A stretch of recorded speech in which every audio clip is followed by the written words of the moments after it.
Today, we're going to try to answer the question, what in the Sam Hill is deconstructionism?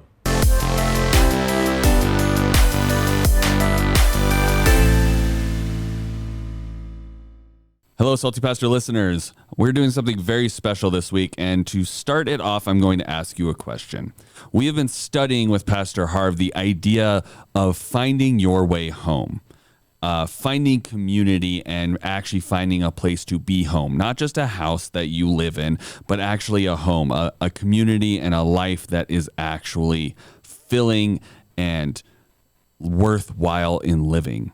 Now, I have a question for you, and that question is, have we as humans changed so much since the time of the Bible's writing that we are no longer capable of community? Or is it possible that we have been convinced or trained to think in a way that we dissect everything in community and it is making it hard but not impossible to have community?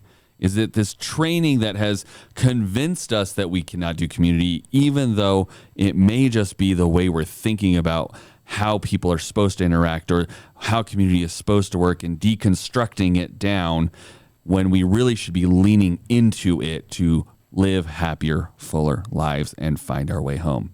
This is a question that I think Pastor Doug actually answers very well in this episode that we aired about a year ago. And so we're going to go back into that episode and let Pastor Doug kind of explain a little bit about why this line of thinking might be preventing you even now from truly engaging and finding a community and finding your way home and living in the fullness of God. So here's Pastor Doug talking about that.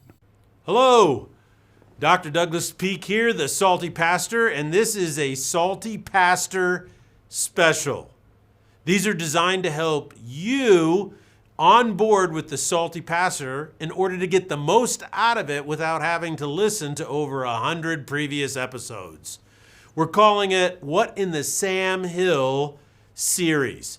Today, we're going to try to answer the question, what in the Sam Hill is deconstructionism? Now, if postmodernism is a way of thinking, deconstructionism is the tool you use to think that certain way. So what exactly is this tool? Well, deconstructionism is a tool to evaluate the relationship between a written text and the meaning of the text. It started out as a literary tool and came from the brain of French philosopher Jacques Derrida.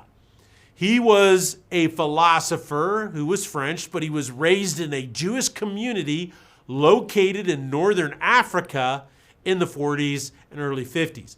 He launched the idea of deconstructionism as a literary tool in the 60s. His basic point was this: there is a difference between what an author writes in a text and how people understand it. I think everybody kind of agrees with that. For instance, a great example of this is in the song, I Hope You Have the Time of Your Life by Green Day.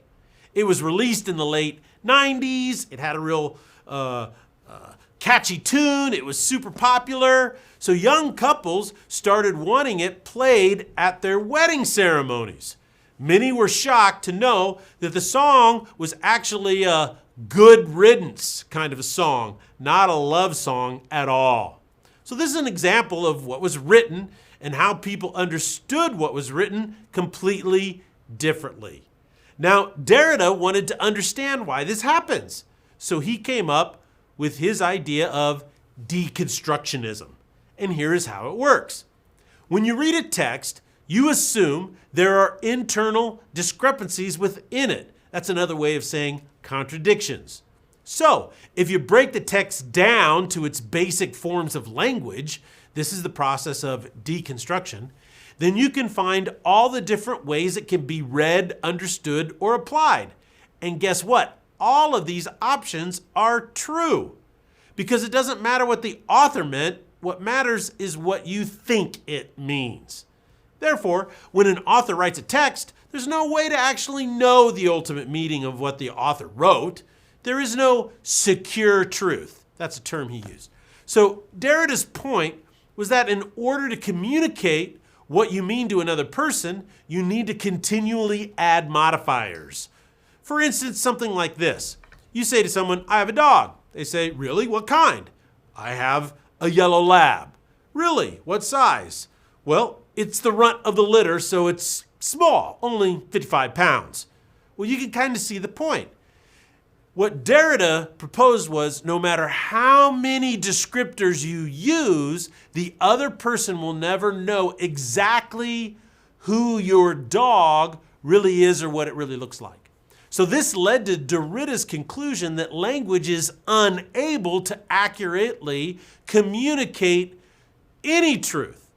Therefore, there is no actual meaning or truth in the text. What you think it means or what you believe it means is all that could be true. So this is where the modern day notion of deconstructionism comes from. For instance, the notion of you must discover your own truth, own your own truth, comes from. Your personal experience or your story is the highest virtue. In essence, it's all about you. Now, this idea has now spread to all other areas of life. For instance, relationships. Since real love doesn't actually exist, then you can only be happy by getting what you want out of a relationship. The only truth you can find in a relationship is whether or not it makes you happy. So the most important thing that people ask today in their relationships is this: am I happy? See, that's a deconstructionist tool of thinking. In economics, when a person says, this is the truth, they are not trying to establish a fact on which to make good decisions. They are trying to exert power over you and manipulate you. In politics, the media will take what a politician says and then edit it to sound completely different than what they actually meant. Now, they can do this because they are deconstructionists. This is what they heard and what it means to them. So creative editing and changing what the politician said is perfectly legit thing to do. In law, even legal documents, contracts, and the Constitution of the United States are being deconstructed where there is no meaning or truth in the words. When you are taught deconstruction, you become a skeptic of everything. Nothing is really true. This is why people argue the Second Amendment doesn't give Americans the right to bear arms. This is why your gender, male or female, can be separated from biological sex. This is why you can tell people they're not allowed to pray or express their religion in the public square. This is why people who follow Jesus are called haters and judgmental bigots. This is why science cannot be trusted, because there is no objective truth to discover. All of these flow out of a deconstructionist tool of thinking. So what are the effects? Well, first off, it builds a pair of skeptic-colored glasses. You know the old adage, she looks at life through rose-colored glasses. Well, today it presents itself in the opposite, through deconstructionism. You become a critic and skeptic of everything. Nothing has meaning anymore. Eventually, people get to a point in their own life where they can believe nothing and find themselves completely empty. Being skeptical of everything ultimately ends up with being skeptical of yourself, who you are, any meaning for your existence, any way to verify whether you're real or not. And this is called nihilism. Second, deconstructionism makes it impossible to love other people.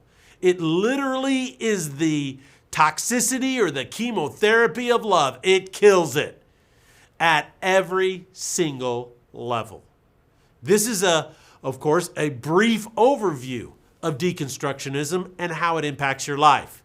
Now, the best way to counter the tendency of every human heart to be a deconstructionist is to focus on what you know to be true. You know, there are things that are true no matter what. There is good and there is evil. so you can focus on discovering what these truths might be and how you can build a life of substance on them. This is Dr. Douglas Peak helping you understand what in the Sam Hill is deconstructionism.